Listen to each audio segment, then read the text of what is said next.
आज हम बना रहे हैं बटर कुकीज़। बहुत ही मज़ेदार क्रिस्पी बटर कुकीज़ घर में बनके तैयार होते हैं। इसके लिए हमने लिया है 6 टेबल स्पून बटर।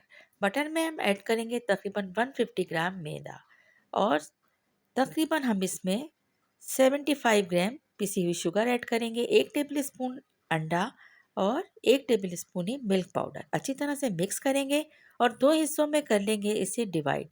2 हिस्सों में डिवाइड करने के बाद हाफ पोर्शन में हम कोको पाउडर ऐड करेंगे 1 टेबल स्पून और कुकीज़ कटर से हम इसके मुख्तलिफ शेप बनाएंगे और बस इसे फिर बेकिंग के लिए हम रखेंगे प्रीहीटेड ओवन में 120 डिग्री पर तकरीबन 10 से 12 मिनट और इसके बाद हम यहाँ पर इम्प्रेशन देंगे एक फोक की मदद से।